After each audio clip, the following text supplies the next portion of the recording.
El Consolat General del Perú, la xarxa de biblioteques de Barcelona i Casa Amèrica, Catalunya, retem homenatge a aquest escriptor en el dia d'avui. I us agraïm a tots la vostra presència, així com la presència del cos consular de Llatinoamèrica present aquí en aquesta sala. També agraïm a l'Agència Balcells, a l'editorial Alfaguara i al Grupo Ceviche per la seva col·laboració amb aquesta activitat. Premio Nobel de Literatura y autor de obras fundamentales en la literatura universal. 20 libros, 10 obras de teatro, 14 libros de ensayo, miles y miles de lectoras y de lectores. Para hablarnos de su extraordinario universo y poder narrativo, contamos con la presencia hoy aquí de Xavi Allén, director de la sección cultural de La Vanguardia, conocedor no solo de la obra y de la figura, sino de la persona de Vargas Llosa, que ha tenido el placer y el honor de poderlo entrevistar varias veces. Contamos con Dunia Gras, profesora de literatura hispánica en la Universidad de Barcelona, quien se ha enfrentado muchas veces a contar desde las obras de Vargas Llosa a sus alumnos sobre su literatura. Y contamos también con Santiago Roncaliolo, que comparte profesión y origen con el autor. Él también es escritor y periodista y cómplice también de esta casa. Y también contaremos con el actor Martín Brasesco, que nos acercará con su voz en la lectura de diversos fragmentos de la obra de Vargas Llosa que se han escogido precisamente para esta ocasión. Queremos agradecer una vez más por parte de Casa Amèrica la colaboración de la Xarxa de Bibliotecas Públicas de Barcelona y del Consulado General del Perú. Y ahora me gustaría, por supuesto, que el cónsul general Luis Pablo Salamanca pueda subir aquí y abrir con sus palabras la actividad. Muchísimas gracias.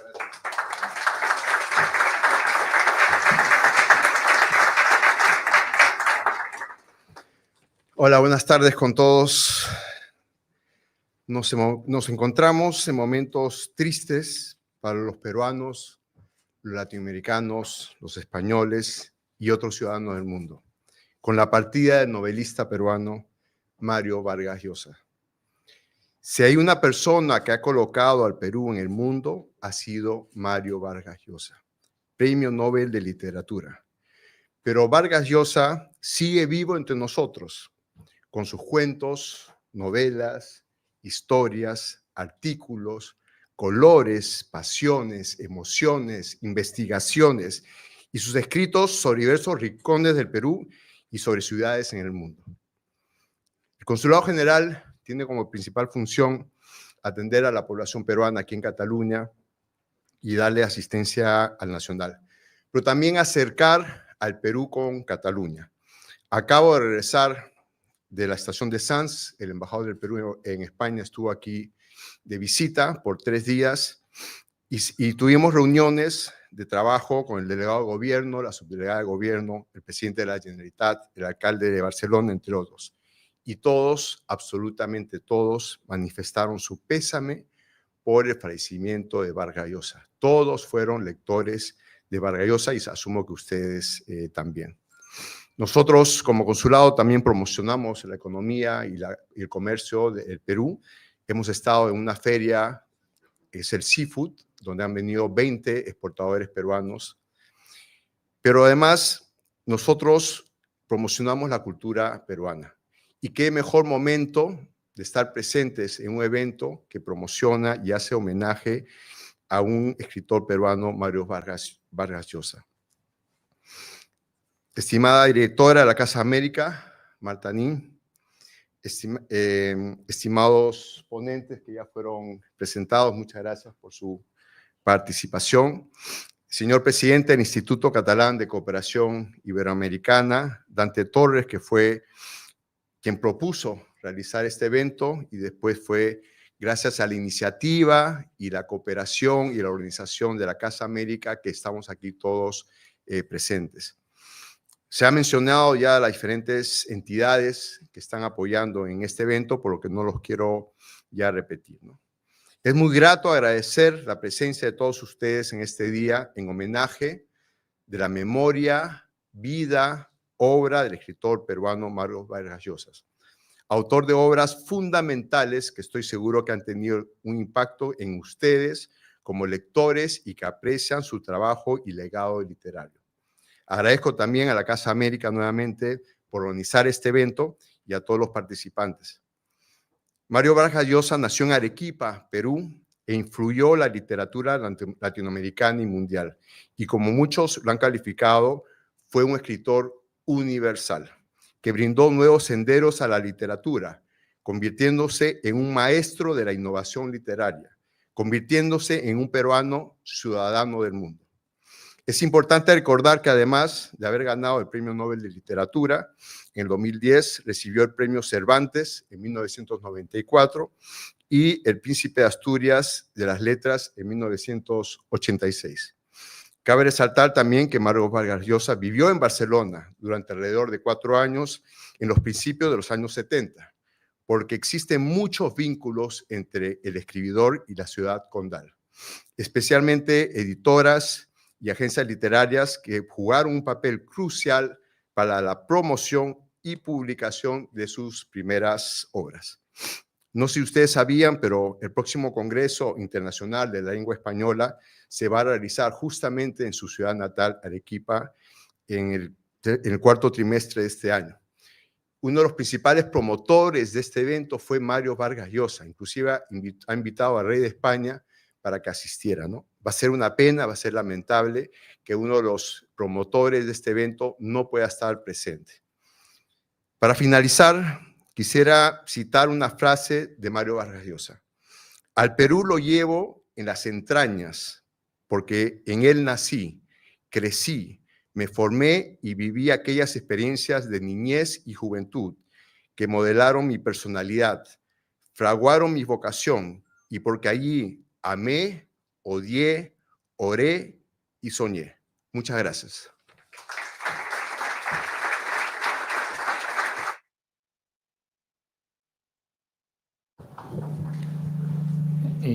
Ahí, parece que el micro se acopla. Prueba este.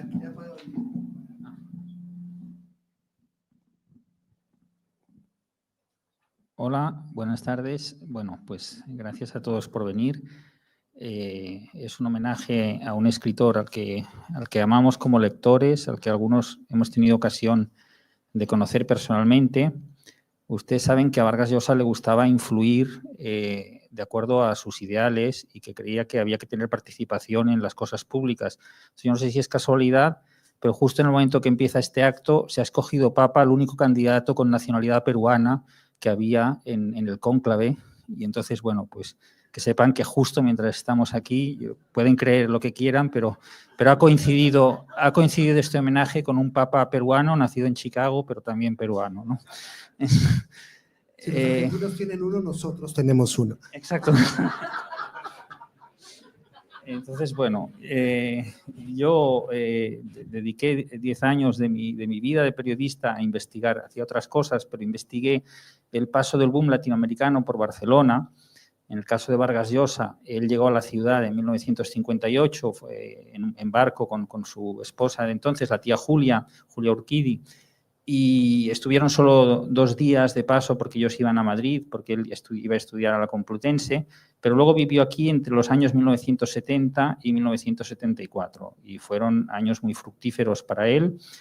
Aquí escribió Pantaleón y las visitadoras y aquí se produjo, porque coincidió con el caso Padilla en Cuba en el año 1971, aquí se produjo el inicio de su gran cambio de visión ideológica, de su evolución, ¿no? Aquí empezó, él era una persona muy revolucionaria, muy de izquierdas, ¿no? Que en aquella época, en los primeros años, en los primeros momentos de estar en Barcelona, acusaba a García Márquez de tibio porque no se comprometía suficientemente con la revolución y con la izquierda, ¿no? Y entonces, pues, a raíz de darse cuenta de la represión pues, que había en Cuba, encarnada en el caso de Berto Padilla, él, en su piso, entonces era en la Vía Augusta, aún no se había ido a la calle Ocio, en su piso de la Vía Augusta de Barcelona, se redacta el primer manifiesto internacional de escritores intelectuales contra Fidel Castro. Y eso se dice eufemísticamente que se redacta en su piso, en realidad lo redacta todo él, le cambian solo un adjetivo en un determinado momento, él redactó ese manifiesto que firmaron, bueno, pues Susan Sontag y un montón de intelectuales en todo el mundo. Es la primera vez que un manifiesto de este tipo no se redactaba en Nueva York o en París, sino que se redactó aquí en Barcelona y lo redactó él, ¿no? Entonces, bueno, él aquí tejió muchos vínculos de amistad, profesionales. Él nunca dejó de venir a Barcelona, ¿no?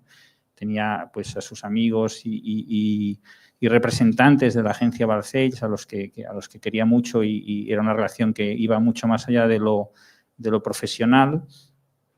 En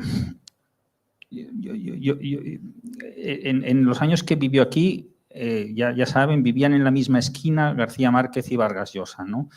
Eso es una conjunción. Por ejemplo, hoy tenemos con nosotros a Martín Massarsky, el actor, que yo creo que es el único actor del mundo que ha representado a la vez a García Márquez, que lo vi una vez en una función, y hoy va a representar a Vargas Llosa. Eso no sé si lo lleva con algún tipo de esquizofrenia o contradicción interna, pero es el único caso en el mundo que yo conozco que haya representado a los dos. Bueno, ellos vivían en la misma esquina y entonces eran muy amigos, se llamaban hermanos en la correspondencia que tienen entre ellos, se llamaban el uno al otro hermano y colaboraron en muchas iniciativas y todo el mundo los tenía pues eso, como inseparables entonces, ¿no? Es curioso que los dos acabaran siendo premios Nobel, que los dos, pues por lo que fuera, dejaran de hablarse y que tuvieran literaturas tan distintas, ¿no? Porque el boom que él contribuyó, él fue uno de los que más contribuyó junto con Carlos Fuentes a crear esa conciencia de grupo, ¿no? Porque el boom, pues, es como el último movimiento de la literatura, pues, no sé, pues ven aquí a Santiago o a los escritores que conozcan, no forman grupos. Oye, esto ya no se hace muchas décadas que ya nadie forma grupos y que tengan una idea común trascendente de lo que es la novela y que firmen manifiestos juntos y que hagan revistas y que se pongan un nombre y se lo crean y todo eso. Eso ya no se hace, ¿no? Pero a diferencia de otros grupos literarios que hubo en otros momentos históricos, pues como los ismos, el boom no tuvo una estética común. Quiero decir, las novelas de Cortázar, de Vargas Llosa, de García Márquez no se parecen entre ellas, pero sí que tenían, y eso en Vargas Llosa era muy, muy notable, tenían la conciencia de que la novela era la forma más perfecta para explicar toda la complejidad de la naturaleza humana, que el conocimiento que adquirías sobre las personas en una buena novela no se podía adquirir de ninguna otra manera, y el ideal del compromiso político, social del escritor, que aparte de escribir y de hacer literatura, tenía que comprometerse con la sociedad. Eso lo tuvieron todos y en su caso lo mantuvo hasta el final. Lo que pasa es que él cambió de pensamiento. Él tuvo una evolución que le llevó de unas ideas a otras progresivamente, pero nunca cambió su compromiso y nunca se casó con nadie y siempre mantuvo su independencia, ¿no? Aunque pues visto desde fuera, pues a veces puede parecer otra cosa, pero no. Pero si hablabas con él, si le leías, si entendías lo que decía, pues él era una persona profundamente independiente, ¿no? Y yo creo que eso es algo pues, que hoy tenemos que recordar. Tenemos que recordar pues, que para él Barcelona siempre fue muy importante, que siempre dijo que la capital del boom era Barcelona, que defendió la lengua catalana, que en aquella época, en los años 70, supongo que luego ya a lo mejor pues, pensaba otra cosa, pero en los años 70 daba entrevistas diciendo que el Tirán lo Blanc era superior al Quijote. Consiguió que Carlos Barral lo tradujera al castellano en una edición y quiso hacer el prólogo él, ¿no? Hizo una letra de batalla por Tirán lo Blanc. Cuando Carmen Balcells les recomendaba a todos sus autores que no se significaran para que Franco no les quitara el permiso de residencia, él nada más llegar, una de las primeras cosas que hace es irse al encierro de Montserrat con los intelectuales, lo llevan a la comisaría. Además, no solo se está allá discretamente, sino que toma el micrófono y da un discurso de los más brillantes que se produjeron en aquel encierro, en el que estaban pues Miró, Tapias y toda la intelectualidad catalana estaba ahí encerrada contra la sentencia del proceso de Burgos. Vargas Llosa acababa de llegar y participó y le eran igual las consecuencias. Lo llevaron a la comisaría de la Vía Layetana a declarar, ¿no? O sea, fue una persona que siempre mantuvo esa coherencia, ¿no? Y bueno, no sé si me he pasado ya los 3 minutos, si Dunia o Santiago... Creo que sí, ¿no? Bueno, yo recuerdo, así si empezamos, porque luego conversaremos más. fluidamente, pero si hay que escoger un recuerdo, por supuesto, para mí, tiene que ver con lo que era ser escritor peruano y hacerte mayor de edad en los años 90, ¿no? Un momento en que, y yo diría ser escritor latinoamericano en general, parecía muy difícil.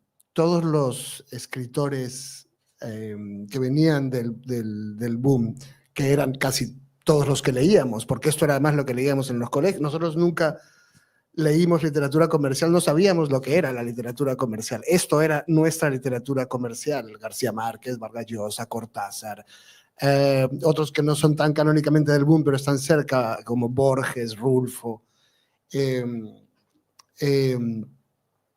embargo, la mayoría de ellos, de estos autores, eran muy difíciles de tomar como referentes. Si escribes como García Márquez, inmediatamente eres una copia de García Márquez. Si escribes como Rulfo, es evidente que estás copiando a Rulfo. Tenían unos universos muy individuales, muy especiales. Y en cambio, algo que hacía Vargas Llosa era ser un escritor realista. No era un escritor mágico, no era un escritor que jugase con los mitos latinoamericanos. Podían formar parte de lo que escribía, pero la mirada era siempre realista. Era un prodigio técnico en la realidad, era un prodigio de cómo cambiaba de tiempos, cambiaba de perspectiva, cambiaba de punto de vista, cambiaba del personaje que lo contaba. Empiezan a mezclarse todas estas miradas, hay párrafos en los que hay 20 personajes hablando a la vez y puedes distinguir qué es lo que está diciendo cada uno, pero no deja de ser algo que quizá podías hacer y que además si lo hacías no era una copia, porque lo que estaba haciendo era realismo y una técnica muy depurada, pero no era algo único. Y eso era parte de lo que lo hacía muy interesante, porque era un autor que defendía el trabajo, que hablaba de lo que él hacía como un oficio, como algo que depende de trabajar y de querer hacerlo y de estudiar y de desarrollarlo y de escribir. Lo cual era un alivio si tú querías ser escritor a principios de los 90, porque el talento no depende de ti, no depende de ti ser un genio, pero si se trata de trabajar, hay una puerta abierta, hay una posibilidad, ¿no?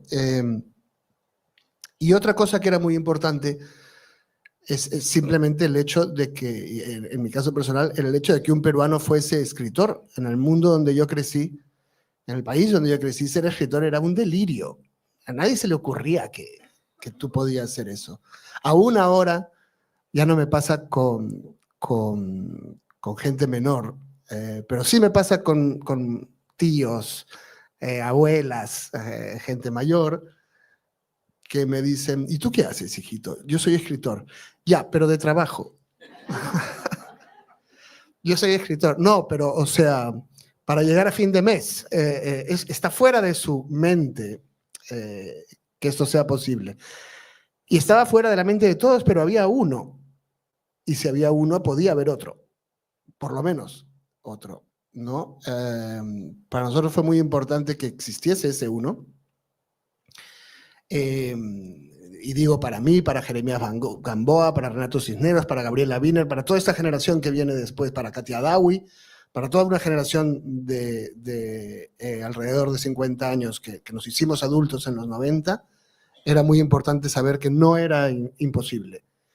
Y también yo diría que abre la puerta para nosotros a que el lugar para hacerlo es España. Ya no Francia. Durante muchos años, hasta bien entrado el franquismo, los autores del mundo y por supuesto los latinoamericanos iban a Francia. Es para nosotros ya donde viven los escritores, donde vive Vargas Llosa, donde vive Bryce, todos los profesionales, que son dos, pero es en España. Y eso también cambia el lugar al que vamos para tratar de ser escritores. Ya no es París, ahora es Madrid y es mucho Barcelona también, ¿no? Y esa es la razón por la que aquí estamos todos. Y ese es mi primer recuerdo que mencionaría. Ahora estaba pensando en mi primer recuerdo. Mi primer recuerdo es como lectora de 11 años en ese contexto precisamente del boom en Barcelona y cómo en mi casa, bueno, todo lo que se leía era Cortázar, Borges, Vargas Llosa. Yo lo primero que recuerdo que agarré para hacer un trabajo de curso fue Los cachorros, con 11 años. Y era lo más natural del mundo y ahí empezó mi pasión, que pude luego continuar con La ciudad y los perros en secundaria. Tuve un profesor que nos puso esa lectura y yo desde ese momento tenía una fijación con esa novela que finalmente pude cumplir con esta edición que salió en pandemia en el año 20 y que fue para mí pues como un sueño realizado. Yo conocí a Vargas Llosa en la Universidad de Barcelona cuando vino, muchas veces vino ese año 92 en el Congreso del Instituto Internacional de Literatura Iberoamericana, que fue espectacular. Vinieron muchísimos escritores. Vargas Llosa impresionaba porque su discurso podía ser luego transcrito y publicado sin tener que corregir nada. Y lo sé porque transcribí esos textos y realmente tenía una capacidad de oratoria, una capacidad de escritura que luego también he tenido la oportunidad de ver en el archivo, en todas esas versiones, desde la primera, es decir, el primer cuaderno, la primera página es prácticamente ya la que quedó finalmente y que todos conocemos, ¿no? Y también me parece que también fue muy amigo de sus amigos, de sus patas en Lima, de Abelardo Oquendo, de Luis Loaiza. En ese inicio ellos fueron muy necesarios, como también su mentor, Sebastián Salazar Bondy. El propio Vargas Llosa, en las memorias, pero en tantos otros lugares, también en su correspondencia, dice que si hubiera sido posible ser dramaturgo en ese momento en el Perú, es lo que hubiera hecho y es lo que acabó haciendo en su etapa final. También le hubiera gustado ser, desde luego, cineasta. Hizo una película, ¿no? Una adaptación de Pantaleón y las visitadoras. Y apareció un ratito. Luego yo creo que ese sueño se lo cumplió su sobrina Claudia Llosa de una forma espectacular. Tenía su primo también, Luis Llosa, cineasta. Todos ellos, los escritores del boom, se criaron de alguna manera pues, en ese cine que veían de programa doble, ¿no? Y que les marcó pues, su manera también de contar historias a través de la oralidad, a través de esos saltos atrás y adelante, esos flashbacks y flash forwards, ¿no? Y realmente para mí ha sido, pues ya digo, un sueño realizado, haber podido ver de primera mano esos manuscritos y haberme podido también reír tanto, no solo leyendo sus textos más íntimos o de archivo, sino sus novelas, ¿no? Porque precisamente la primera lectura, ¿no? Es precisamente, Xavi. Es Pantaleón y las visitadoras, que es la novela que escribió en Barcelona, que tiene la cosa curiosa, él le criticaban que escribía sin humor. Y entonces dijo, pues ahora van a ver, voy a hacer una novela con humor, ¿no? Y vaya si lo consiguió, y luego no se separó de él y lo tuvo en muchas otras obras. Pantaleón y las visitadoras, 1973. Iquitos, 12 de octubre de 1957. Amigo Pantoja, la paciencia, como todo lo que es humano, tiene su límite. No quiero insinuar que abusó usted de la mía, pero cualquier observador imparcial diría que la pisotea, pues, ¿cómo calificar sino el silencio pétreo que han merecido todos los mensajes verbales y amistosos que le he mandado en las últimas semanas con sus empleados Chupito, Chuchupe y Chino Porfirio? La cosa es tristemente simple. Tiene que entenderlo y aprender a distinguir de una vez entre sus amigos y quienes no lo son, o perdóneme, señor Pantoja, su floreciente negocio se irá a pique. La ciudad entera me exige que arremeta contra usted y contra lo que todas las personas decentes de Iquitos consideran un escándalo sin precedentes ni atenuantes. Ya sabe que soy hombre de mi tiempo, dispuesto a verlo, hacerlo y conocerlo todo antes de morir y capaz, en aras del progreso, de aceptar que en esta hermosa tierra loretana donde vi la luz, florezca una industria como la suya. Pero incluso yo, con mi mente ancha, no puedo menos que comprender a quienes se asustan, se persignan y ponen el grito en el cielo. Al principio eran solo 4, amigo Pantoja, y ahora 20, 30, 50. Y usted lleva y trae a las pecadoras por los aires y por los ríos de la Amazonia. Sepa que al pueblo se le ha metido entre ceja y ceja que su negocio se cierre. Las familias no duermen en paz, sabiendo que a poca distancia de sus casas, a la vista de sus menores hijas, hay ese absceso de desenfreno y vicio, y usted seguramente se habrá percatado que el gran entretenimiento de todos los niños de Iquito es ir a Italia a ver partir y llegar el barco y el hidroavión con su variopinto cargamento. Ayer mismo me lo comentaba, con lágrimas en los ojos, el director del Colegio San Agustín, ese viejecito tan santo como sabio, el padre José María. Acepte la realidad. La vida y la muerte de su millonario negocio están en mis manos. Hasta ahora he resistido las presiones y me he limitado de cuando en cuando para aplacar algo la cólera de la ciudadanía a lanzar discretas advertencias, pero si continúa en su incomprensión y terquedad, y si antes de fin de mes no está en mi poder lo que me es debido, no habrá para su empresa, ni para su cerebro y gerente, más que guerra a muerte, sin piedad ni compasión, y ambos sufrirán las fatales consecuencias.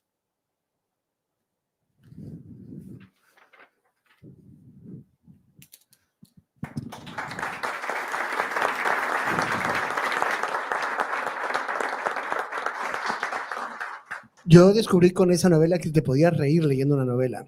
O sea, antes parecía algo súper serio leer una novela, y en buena parte de la literatura latinoamericana de los años 60, 70 requería una tensión intelectual tal nivel de concentración que era muy difícil reírte. Estaba casi mal visto incluso que te rieses. Las novelas que apreciaban los críticos cuando yo estudié literatura, las que apreciaban de Vargas Llosa eran mucho más La ciudad de los perros, Conversación en la catedral, La guerra del fin del mundo, los prodigios de ambición total. Pero para mí era muy interesante saber que podías divertirte como con Pantaleón y Las visitadoras, que te podías reír a carcajadas, que podías usar las radionovelas, que eran las telenovelas, como en La tía Julia y El escribidor, y que todas esas cosas podían formar parte del universo de un escritor, ¿no? Que no había buenos y malos temas, hay buenos y malos escritores. Que un buen escritor puede convertir el culebrón en un tema fascinante, en una reflexión sobre la ficción y la realidad, y la mediocridad y el talento. Puede convertir los chismes, porque La tía Julia y El escribidor también es una novela que usa la prensa del corazón y su propia prensa del corazón. Es su primer contacto con la prensa del corazón, que luego sería una carrera muy fructífera también. Y esto lo usa para construir esta novela. Y luego tiene otra que es La fiesta del chivo, que es un bestseller, es un thriller político que no puedes parar de leer, que es una novela que podría haber escrito Stieg Larsson si hubiese sido dominicano, Stieg Larsson. Todo ese uso de la cultura popular era anatemático para el mundo literario, para el mundo de los lectores latinoamericanos. E incluso intentaban ignorar las novelas que él hacía en esta línea. Pero para muchos lectores como yo era muy importante saber que eso se podía hacer. Y yo luego creo que eso también le permitió sobrevivir mucho mejor cuando ya no había boom. Cuando ya no había toda esta atmósfera de lectores del boom, seguía habiendo gente que podía leer algo divertido, seguía habiendo gente que podía leer algo que usaba las influencias mediáticas o que podía leer un thriller político, y esto le permitió seguir, nunca parecer un escritor desfasado, nunca parecer un escritor de antes, sino siempre estar al día en lo que se estaba leyendo y escribiendo. Estaba pensando ahora que justamente Pantalón en las visitadoras que escribe en Barcelona, en ese ambiente todavía del franquismo, ¿no? Es decir, toda esa parte donde caricaturiza, ¿no? Todo ese lenguaje administrativo, quizás podría ser parte de cierta experiencia de ese día a día en la Barcelona que todavía estaba en ese periodo, no sé cómo si lo has pensado, Xavi, en algún momento. Sí, yo creo que él extraía experiencias de las sociedades en que vivía. También la ciudad de los perros le provocó no pocos problemas en Perú, ¿no? Por el retrato que hacía de los militares. Y aunque sí que está documentado de manera clara cómo García Márquez pues, introdujo elementos de la agonía de Franco en el otoño del patriarca, no se ha estudiado tanto el tema de la dictadura española y de Pantalón y las visitadoras, ¿no? Yo lo que sí que creo es que esa cierta desconsideración de los críticos hacia el humor que él experimentó en carne propia, yo creo que sigue existiendo, ¿no? Un poco porque cuando la gente dice las mejores novelas de Vargas Llosa, pues se citan las que tienen menos humor, ¿no? Y la tía Julia el escribidor, que para mí es una maravilla, pues no se suele considerar tanto. Pero eso a él, yo creo que él era absolutamente igual, ¿no? Él hacía lo que creía que tenía que hacer. Y bueno, entonces, en su caso, él ya cuando publicó su primer libro de cuentos, que es el que ganó el premio Leopoldo Alas aquí en Barcelona a finales de los 50, él esperaba las críticas con una gran ansiedad, ¿no? Era su primer libro y vio con gran decepción que se ocupaban muy poco de él y que la única crítica que apareció, una de las pocas, se centraban básicamente en que utilizaba una palabra que para ellos no era correcta, ¿no? No sé si era la palabra falleva o así le criticaban, pues que eso no se entendía en España, ¿no? Entonces, él yo creo que desde el principio miró la crítica siempre con una cierta distancia, aunque sí que reconocía, porque él también tenía, a diferencia de otros autores, o sea, yo he tenido la suerte, el privilegio por mi trabajo periodístico. Yo he asistido a una clase de Vargas Llosa como profesor en la Universidad de Princeton, ¿no? Y es el momento de mayor felicidad que he tenido en una aula universitaria en toda mi vida, ¿no? Porque eran clases de 3 horas con una pausa en medio y entonces era un curso sobre Borges. Bueno, el día que fui yo tocaba Borges, ¿no? Y la clase consistía sencillamente, hacía salir a los alumnos al estrado y les daba un cuento de Borges. Y entonces los alumnos iban leyendo y él, como si fuera un director de orquesta, los detenía y dice, quieto ahí. Digo, fíjense que usa este adjetivo, esta palabra, o cuando dice esto, y iba haciendo unos comentarios, pero casi a frase de los textos de Borges, y bueno, y estaban allá, claro, los alumnos maravillados. Y bueno, y se preparaban las clases, o sea, esto ya era el 2010, sí, porque lo hice como el día antes que le dieran el premio Nobel, yo asistí a esta clase suya en Princeton, entonces era el 2010, octubre seguro, y o sea, ya era un escritor consagradísimo y se levantaba cada día a las 6 de la mañana para prepararse sus clases, para revisar los apuntes que quería, las cosas que quería decir, volvía a subrayar los libros que se había leído 1000 veces. O sea, era una persona que se tomaba muy en serio su parte académica, ¿no?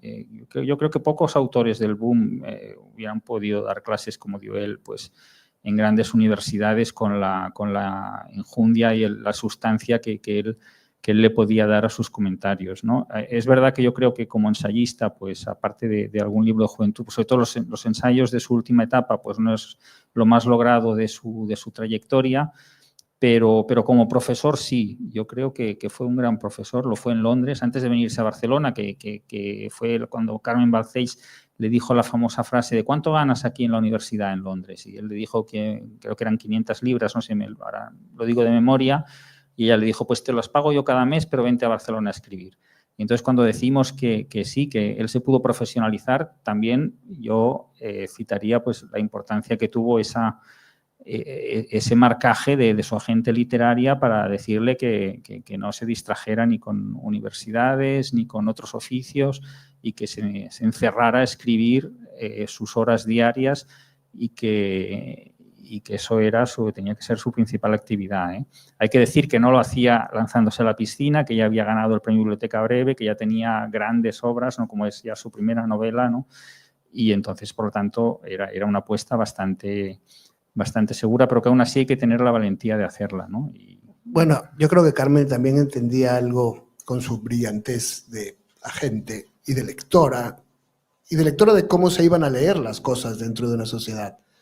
Que es que estos latinoamericanos, y pensando en libros como Pantaleón o como La ciudad de los perros, están escribiendo a finales de los 60 y principios de los 70 las cosas que los españoles no pueden escribir. Cuando escriben cuando Gabriel García Márquez escribe El otoño del patriarca sobre un dictador, o Vargas Llosa se burla de los militares, está el español que los lee que se están burlando de sus militares. Y que se están caricaturizando a su dictador. Y ellos tienen pues cierta libertad, porque al final esos militares no son estos militares, y esos dictadores no son estos dictadores. Y entonces hay un margen por el que la literatura latinoamericana entra. A mí me contó una vez cómo fue el proceso de censura de La ciudad de los perros, que les preocupaba, que es su primera novela, así que lo están mirando para ver qué es este señor. Y además es una escuela militar, y es una crítica atroz al militarismo y al autoritarismo militar.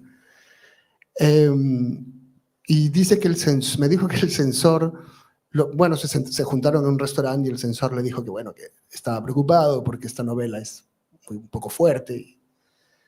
Y Vargas Llosa y Barral, que era el editor, Carlos Barral, le iban tratando de quitar hierro al asunto y diciendo, bueno, no es tan fuerte en realidad, no nos vamos a volver locos, esta es elegante. Y el censor en un momento, en medio del restaurante, grita, pero ¿cómo no va a ser fuerte si se follan a una gallina?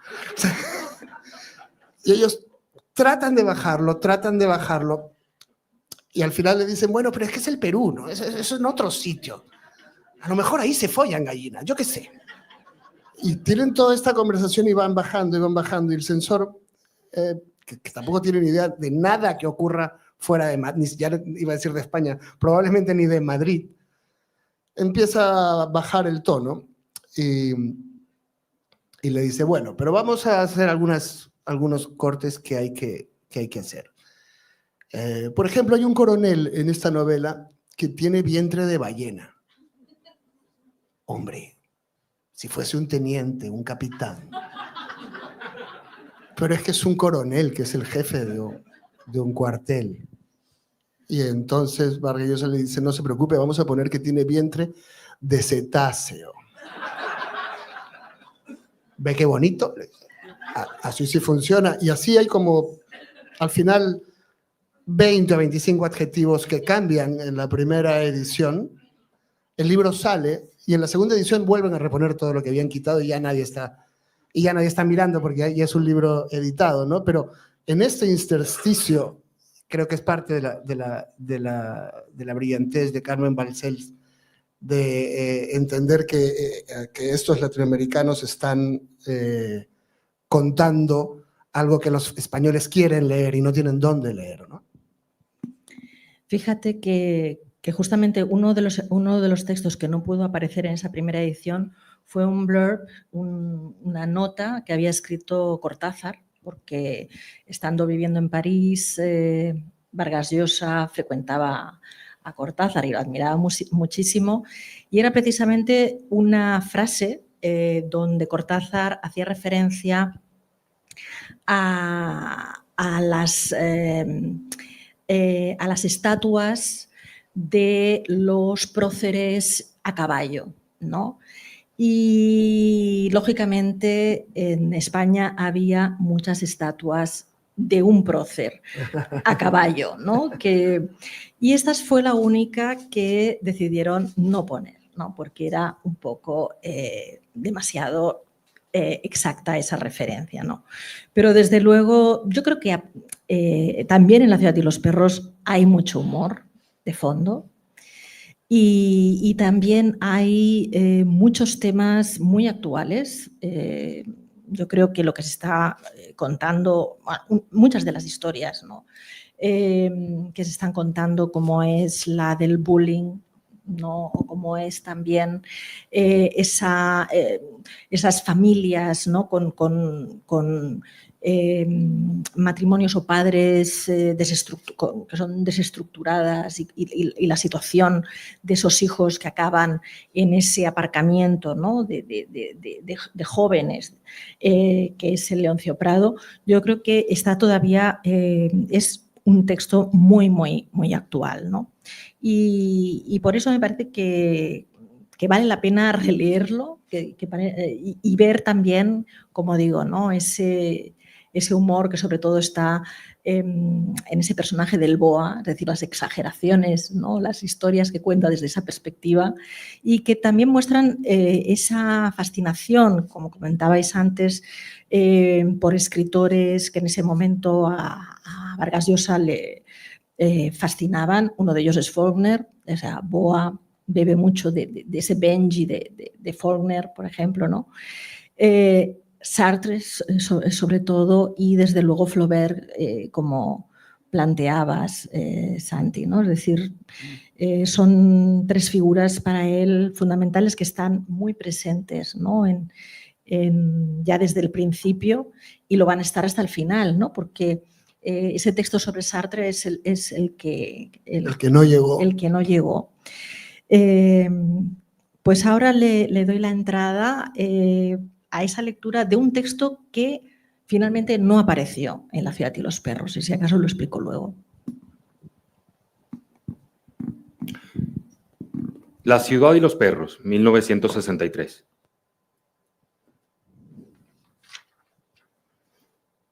Cava sintió frío. Los baños estaban al fondo de las cuadras, separados de ellas por una delgada puerta de madera, y no tenían ventanas.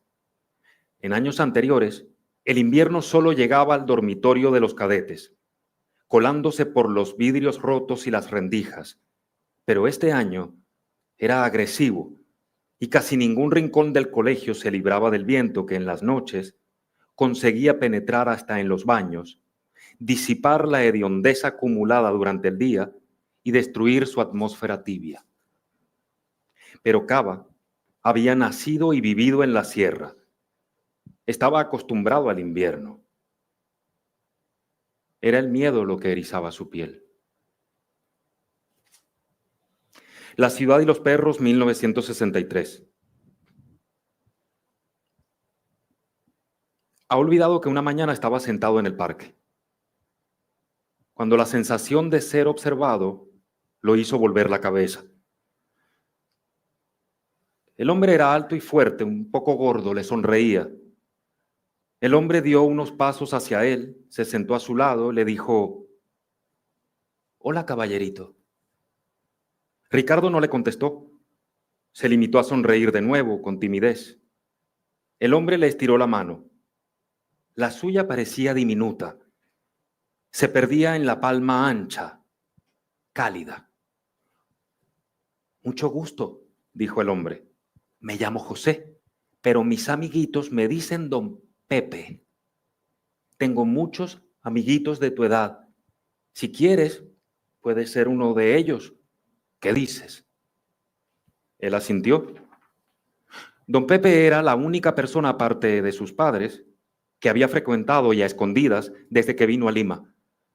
Muchas veces estuvo a punto de poner fin a esas relaciones clandestinas y esporádicas con Don Pepe, por el temor de que su padre los descubriera.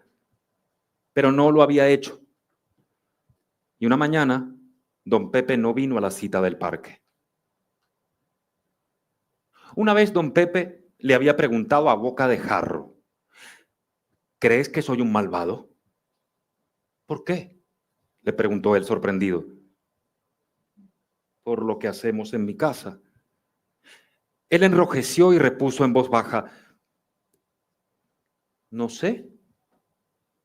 Don Pepe le dijo entonces, si tú quisieras hacerme daño, podrías ir a la policía y contarles lo que hacemos. Me meterían en la cárcel y en los periódicos dirían que soy un viejo pervertido, un corruptor de menores. Y se puso a llorar con grandes suspiros que estremecían su pecho. Él trataba de consolarlo, asegurándole que jamás lo denunciaría, que siempre sería su amigo. Pero don Pepe no lo escuchaba. Entre dientes, se insultaba a sí mismo. Maldecía la vida y la sociedad. Decía malas palabras. Luego se calmó, pero permaneció muy triste, con la mirada perdida, y comiendo maquinalmente los chocolates de la bolsa que sostenía en una de sus manos.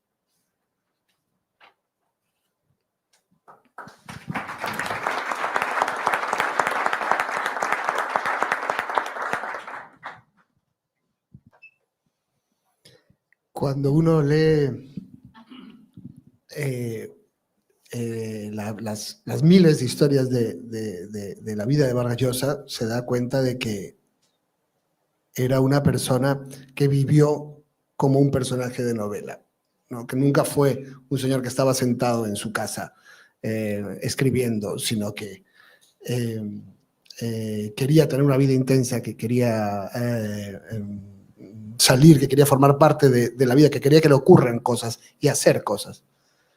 Pero cuando uno lee cosas como La ciudad de los perros o Conversación en la catedral o La guerra del fin del mundo, también se da cuenta de que su idea de una novela no tenía un personaje, tenía como 100.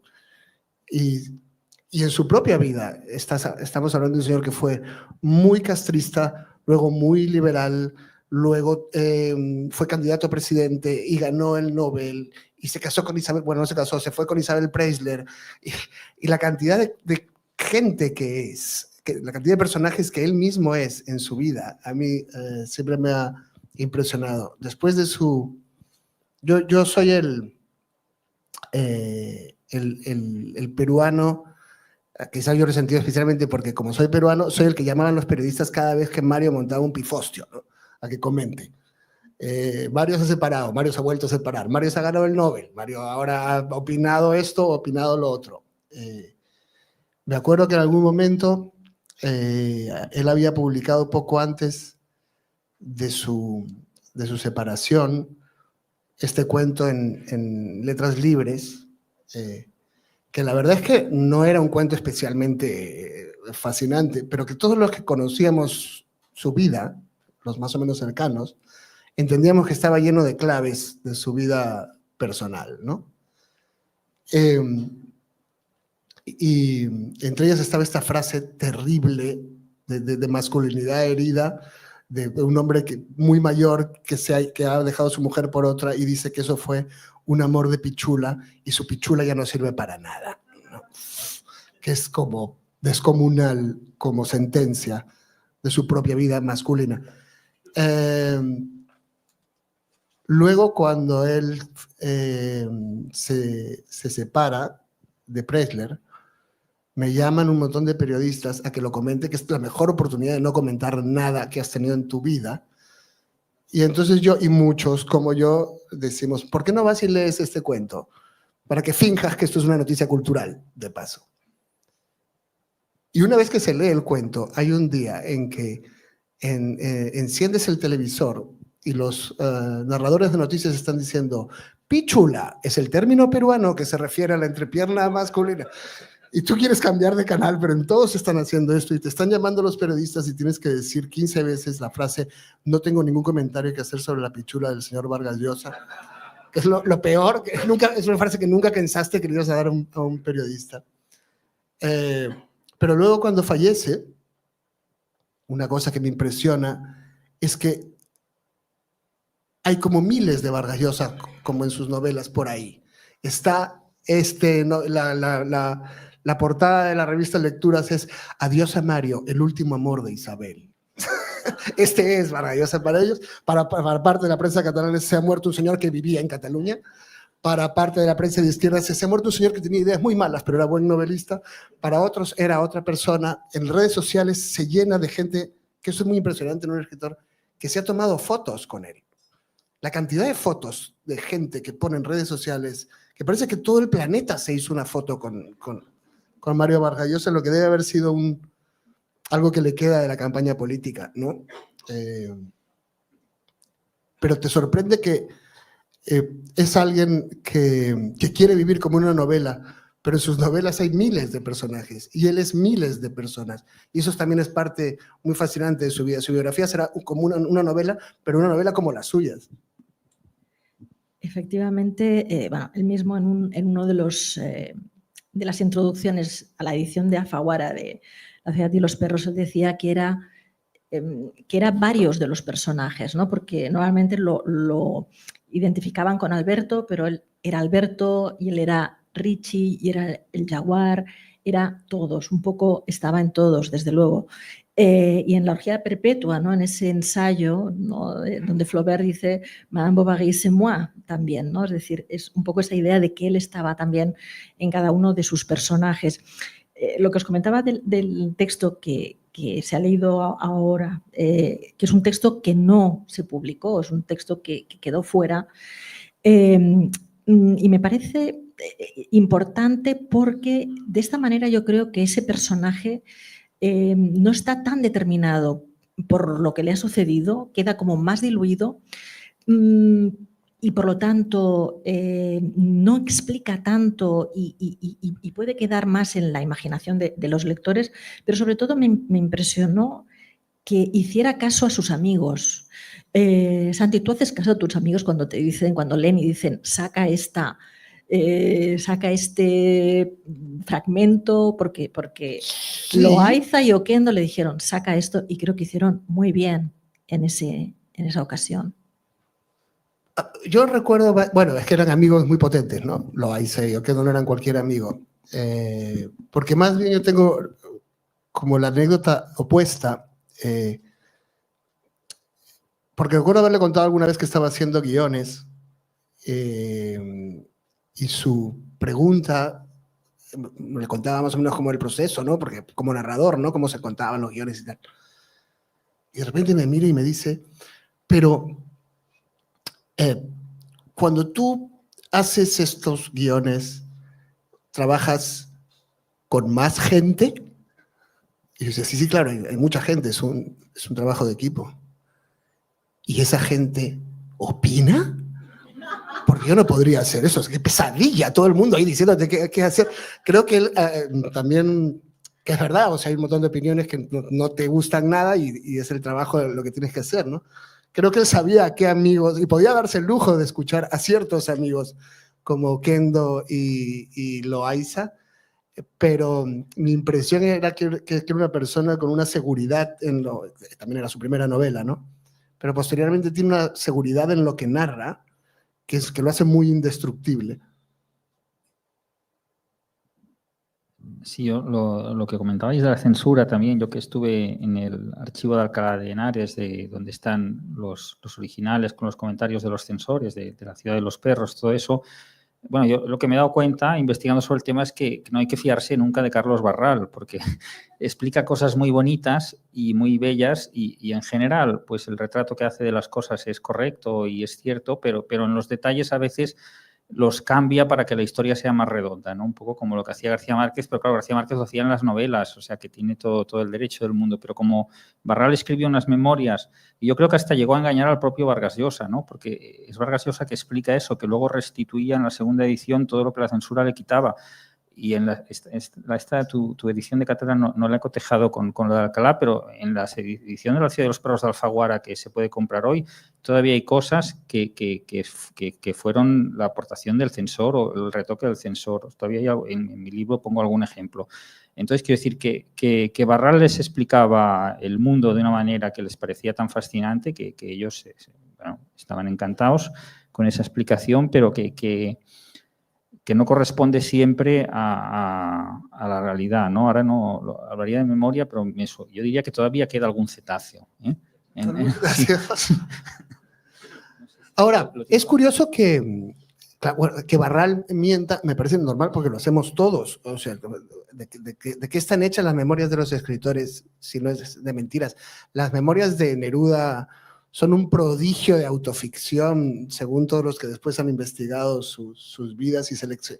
De verdad, tratamos nuestra vida como una novela. Algo que me sorprende es que Vargas Llosa nunca haya escrito unas memorias. Hizo El pez en el agua, que son las memorias de una... Además es una selección curiosa de 2 temas que decide memorializar, su campaña electoral y su relación con su padre. Y ya, no vuelve a escribir unas memorias, a diferencia de Donoso hizo unas memorias del boom, Neruda hizo sus propias memorias, y en cambio trabaja y colabora previendo con Gerald Martin, ¿no? Él ya sabe quién va a ser su biógrafo y va preparando, y además es el mismo de Gabriel García Márquez, y ahí hay un guiño curioso en cómo él espera ser retratado, pero siendo el hombre que puede escribir todo y que puede escribir con esta vastedad, solo deja memorializados 2 momentos muy específicos de su vida, muchísimo antes de que siquiera fuese una posibilidad de morirse, como si él no quisiese hacer lo que hace Barral, lo que hace Neruda y lo que hacemos todos, que es convertir su vida en una ficción. Yo creo que eso tiene que ver con su honestidad radical, ¿no? Dice, él puede hacer memorias de la relación que tuvo con su padre porque tiene claro que su padre le maltrató y que quiere explicarlo, y lo va a explicar tal como es, y que y la campaña electoral peruana lo mismo. Pero si tuviera que historiar él mismo lo que le pasó en Barcelona o lo que le pasó en otros lados, tendría que esconder información, y eso él, yo creo que se sentiría de algún modo que no está siendo honesto, que está mintiendo, que está ocultando cosas. Y entonces él explica lo que puede explicar, y lo otro porque considera que es vida privada o porque considera que tocará ciertas heridas o cosas que prefiere no tocar, entonces no lo aborda, porque él yo creo que solo lo hubiera abordado de haberlo podido explicar todo. Y entonces, como él mismo se autolimitaba en eso, pues no lo abordó, prefirió que lo abordara otro. Pero de todas formas, ese otro se ha esperado a que se muera para publicar, porque había cosas que no le gustaban a él. Entonces, lo va a publicar post-mortem. De hecho, tú has contado más intimidades de él que él. Esto es un homenaje, ¿eh?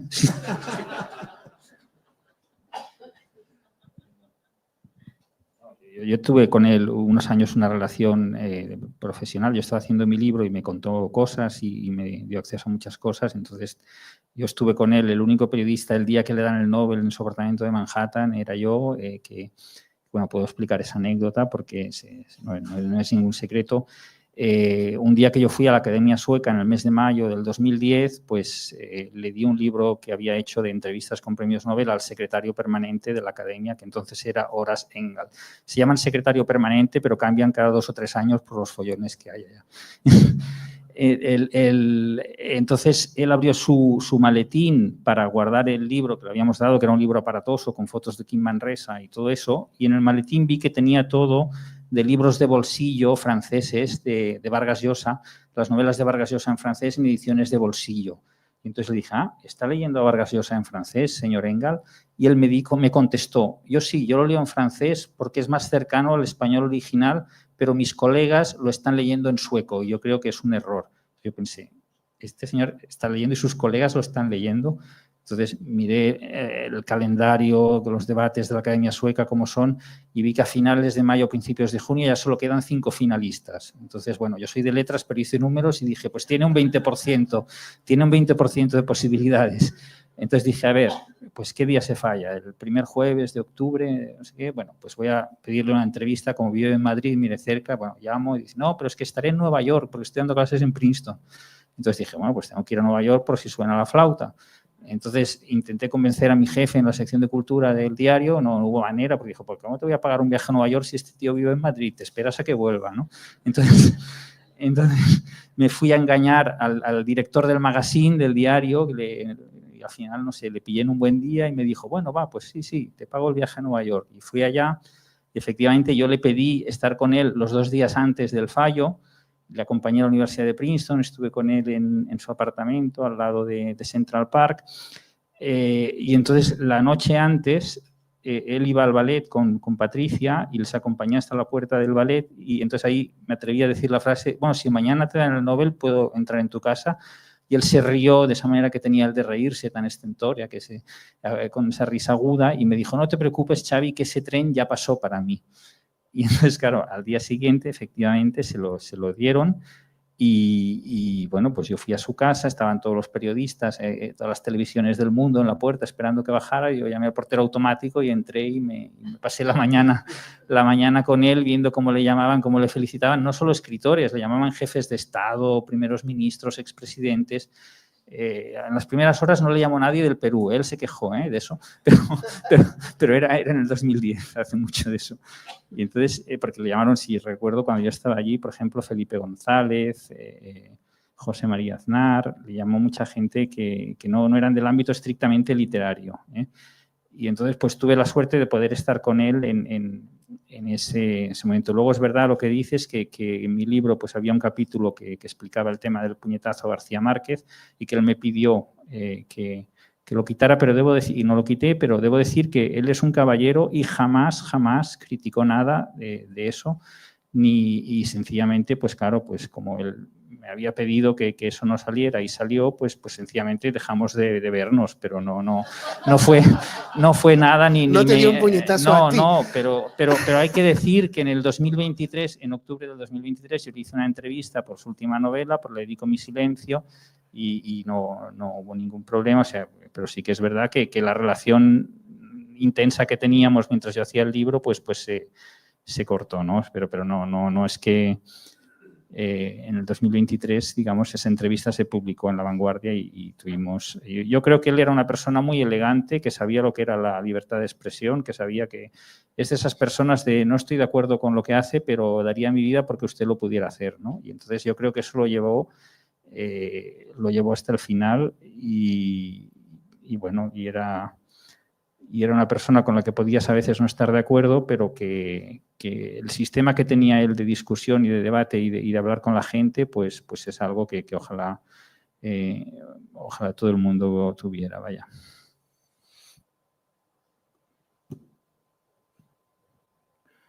La guerra del fin del mundo, 1981. El hombre era alto y tan flaco que parecía siempre de perfil. Su piel era oscura, sus huesos prominentes y sus ojos ardían con fuego perpetuo.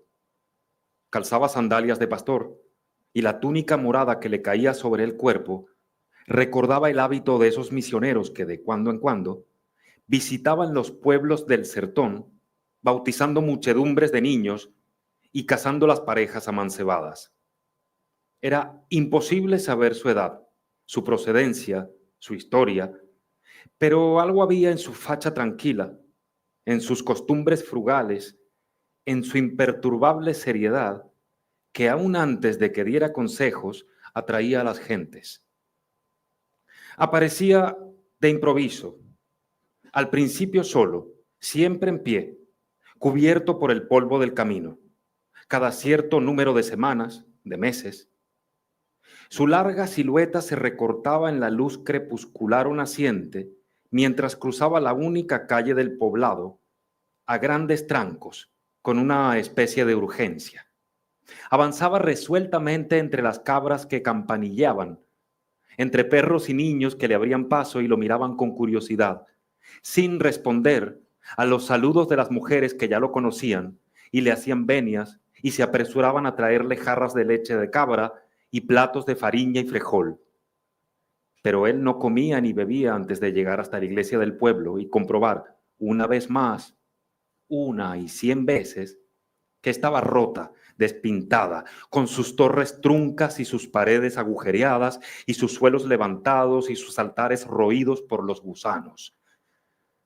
Se le entristecía la cara con un dolor de retirante al que la sequía ha matado hijos y animales y privado de bienes y debe abandonar su casa, los huesos de sus muertos para huir sin saber a dónde. A veces lloraba, y en el llanto el fuego negro de sus ojos recrudecía con destellos terribles.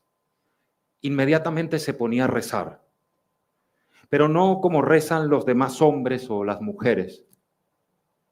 Él se tendía de bruces en la tierra o las piedras o las losas desportilladas, frente a donde estaba o había estado o debería estar el altar, y allí oraba, a veces en silencio, a veces en voz alta, 1, 2 horas, observado con respeto y admiración por los vecinos.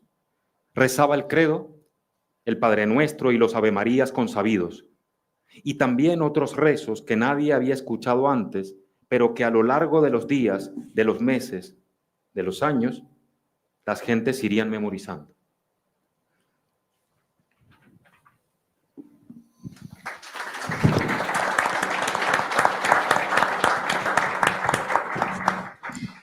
Me ha hecho recordar este fragmento de La Guerra del Fin del Mundo, los manuscritos, es decir, cómo escribió la novela, ¿no? Porque realmente el archivo es espectacular, es inabarcable, y el método de trabajo que tenía era impresionante. Es decir, muchas de las libretas son resúmenes de ensayos que leía, es decir, palabra por palabra, como para introducirse, es decir, para hacer físico, ¿no?, lo que leía, ¿no? Entonces hay libretas y libretas de resúmenes de libros sobre Brasil, por ejemplo, y es una forma de trabajar realmente, y claro, en ese momento pues esas libretas son notas a mano, ¿no? Entiendo que iba a ser un guión, ¿no? Originalmente debía ser un guión de cine que nunca se rodó. Efectivamente, ¿no? Y es eso, ¿no? Ese trabajo minucioso, y luego pues todo lo que habrá que hacer en algún momento, ¿no? Viendo todos los pasos, yo creo que ese trabajo que algunos hacemos con mucho gusto, ¿no? De qué quedó, qué quitó, qué puso finalmente, y que da como vida a todo el proceso de escritura, ¿no? Darle esa profundidad. Sí, es un guión en el que trabajó durante sus años en Barcelona. No trabajó como trabajas tú, Santiago, trabajó solo. En Barcelona vino el director a verle y estuvieron lo máximo que toleró de trabajo en equipo fue con el director, y su frustración porque esa película no se llegara a filmar fue tal que aprovechó todo ese material para hacer una de sus mejores novelas, ¿no? Y aquí se da una anécdota cómica, que es que hubo gente del equipo, pues estos miembros del equipo de guionaje, que tú dices no sé qué, que cuando salió la Guerra del Fin del Mundo le acusaron de haber robado el trabajo de esta gente, pero es como si alguien dice, pues yo me invento que hay un hidalgo en La Mancha, no sé qué, Cervantes me ha robado la idea, ¿no? Es como la reelaboración literaria que hizo de todo eso, y evidentemente no se limitó al trabajo que tenía del guión, ¿no? Eso es una anécdota. Pero sí, es curioso que eso fue uno de los pocos trabajos que hizo él intensamente de guión cinematográfico. Claro, es que yo creo que los guiones siempre dependen de algo más. Nunca dependen de que los escribe. Los rodajes dependen de una cantidad de factores que para alguien tan dueño de su vida tiene que haber sido muy frustrantes como procedimiento, ¿no? Ahora, creo que esta es una historia muy, no sé cómo sería el guión y si era igual, pero es una historia absolutamente personal en su mirada del poder. Es una historia en la que todos los personajes, o casi todos los personajes, creen, y eso es muy curioso para alguien que creía y tenía la fe que él tenía en unas ideas. Todos sus personajes creen en unas ideas, pero el paso entre ser unos idealistas y ser unos fanáticos y unos salvajes es una delgada línea roja, ¿no? Todos van cruzando, la barrera entre lo que es el sueño de un futuro mejor y lo que es el salvajismo puro. Y el republicano que viene de liberar a los esclavos, luego es un mentiroso y un conspirador, y el noble que está dispuesto a recibir la democracia, luego es un traidor, y la personaje que ha descrito Martín en su lectura, que es como empieza la novela, el consejero, es el único personaje que representa a toda esta masa de oprimidos que se rebelan contra el poder, pero nunca sabemos qué es lo que él piensa. Es el único personaje de los 200 personajes de la novela al que nunca seguimos. Él genera todo lo que ocurre, pero se mantiene como un misterio a lo largo de las 900 páginas de novela, que es a la vez para mí un ensayo sobre el poder. El poder es ese lugar en el que todo el mundo enloquece, no importa con qué ideales entre. Pero qué es lo que mueve a la gente de verdad, en el fondo, es un misterio para todos los que están participando ahí. Es interesante porque en cuanto a lo que respecta a la reflexión de Vargas Llosa y el poder, ustedes saben, la Academia Sueca a veces pues tienen ya decidido el jurado quién va a salir, y a lo que dedican horas y días de discusión es a la justificación del premio, porque ellos siempre resumen por qué le han dado el premio Nobel a un autor en una sola frase.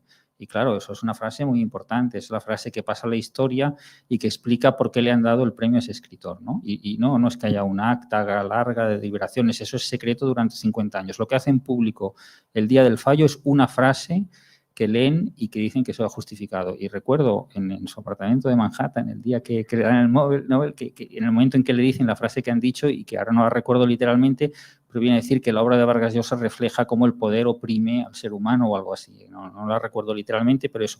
Y él, al escuchar esa frase, se iluminaron los ojos y dijo, es verdad, yo he hecho eso. Ahora, es curioso porque a la vez es de una generación, no solo él, sino muy cercana al poder, lo cual era frustrante para los que veníamos.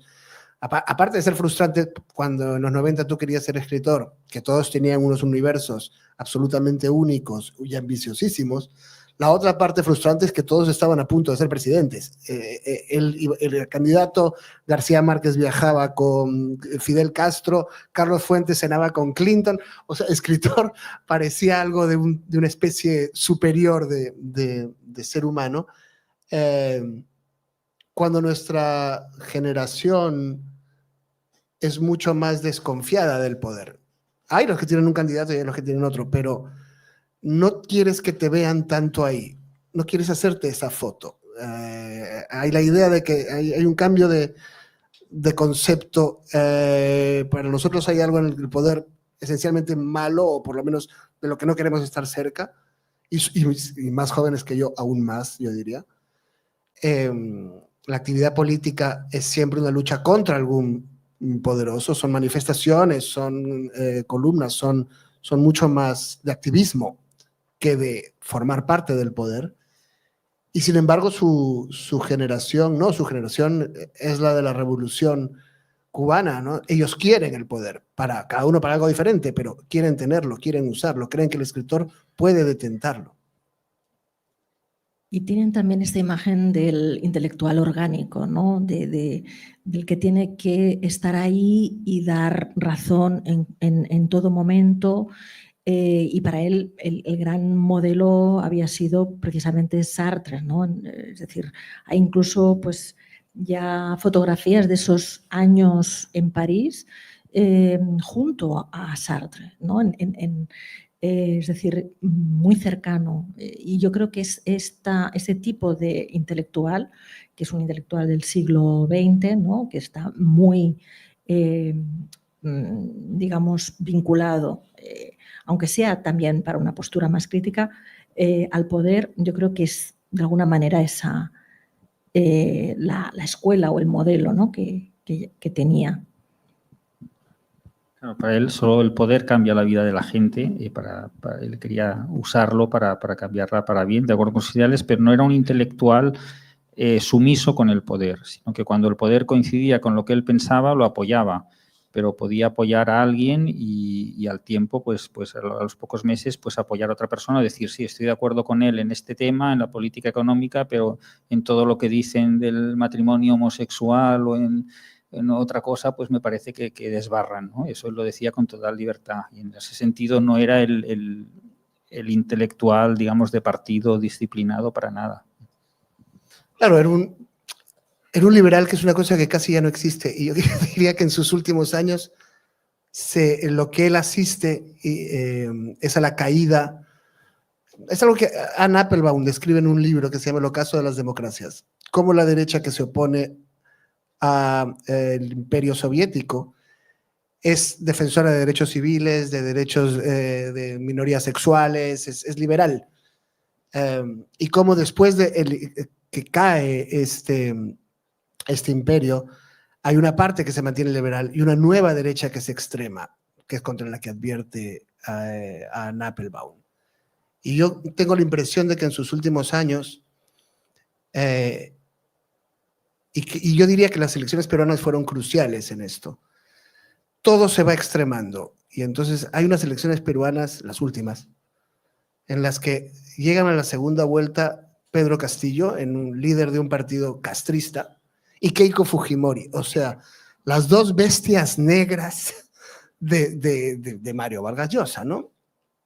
Y él decide que incluso, digamos, la democracia va a conducir a algún tipo de autoritarismo, lo cual ha ido ocurriendo, o sea, con el voto se han ido consolidando las opciones más autoritarias.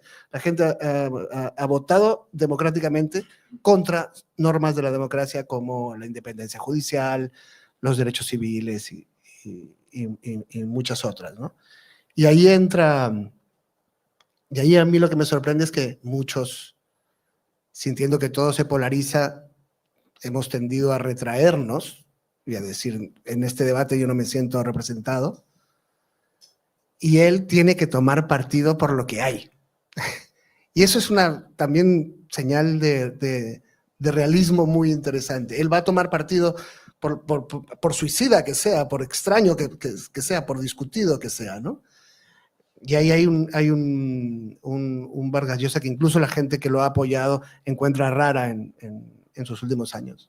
Pero él no podía contemplar la abstención. El no participar en la escena pública no era una opción para él. Entonces, si le ponían lo que tú dices, lo que para él eran dos monstruos, escogía al monstruo menos malo, pero no podía no participar porque iba contra su ADN de escritor, de ciudadano comprometido, ¿no?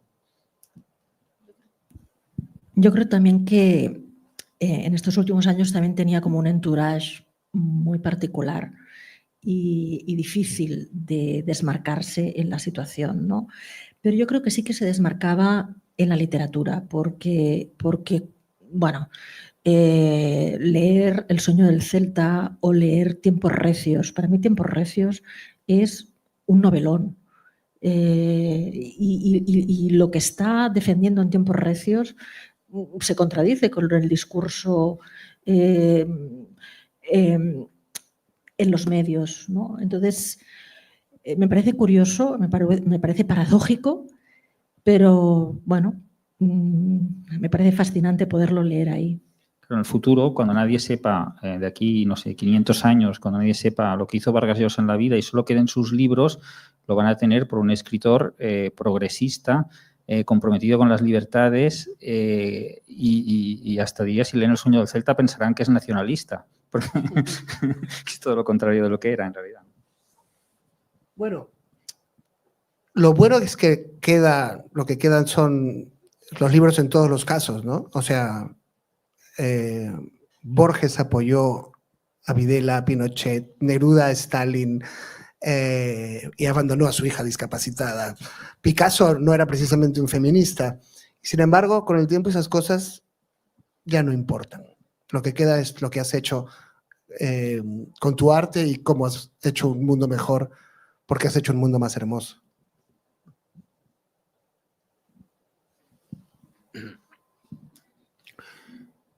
Le dedico mi silencio, 2023. Toño había contagiado al Chino Collao con su entusiasmo. La pasión desbordada con la que hablaba de Lalo Molfino y de la importancia que tenía la música criolla para la unificación del Perú, no solo le había reblandecido el alma, sino que lo había hecho sentir parte de una empresa que dignificaba al pueblo peruano. Así no fuera un sentimental como esos criollos que frecuentaban las peñas, su amigo se había emocionado al oírlo decir, con una firmeza que rayaba en la exaltación, que la guachafería y el vals criollo, dos fenómenos indisolubles, eran los grandes aportes peruanos a la cultura universal. Esa idea, además de bonita, merecía ser plasmada en un libro. Por eso ponía a su disposición esos soles que sumaban todos sus ahorros. Leyendo a los cronistas de la colonia, Toño descubrió que los llamados pregoneros solían cantar en vez de decir las noticias y órdenes municipales, de modo que éstas llegaban a los ciudadanos acompañadas con música verbal. Y con la ayuda de la señora Rosa Mercedes Ayarza, la gran especialista en música peruana, supo que los pregones eran los ruidos más antiguos de la ciudad, pues así anunciaban los vendedores callejeros, los rosquetes, el bizcocho de Guatemala, los reyes frescos, el bonito, la cojinova y los pejerreyes. Esos eran los sonidos más antiguos de las calles de Lima. Y no se diga los de la caucera, el frutero, la picaronera, la tamalera y hasta la tisanera. Pensaba en eso y se inflamaba hasta las lágrimas.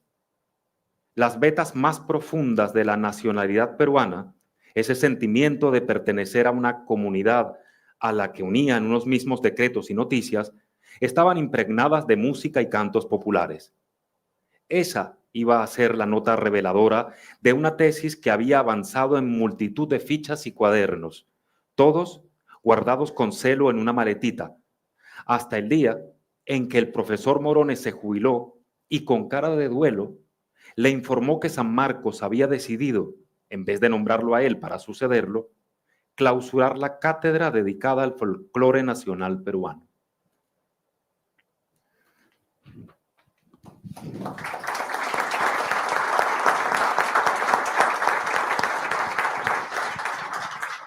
Yo creo, Santiago, que solo tú puedes explicar lo que es la guachafería.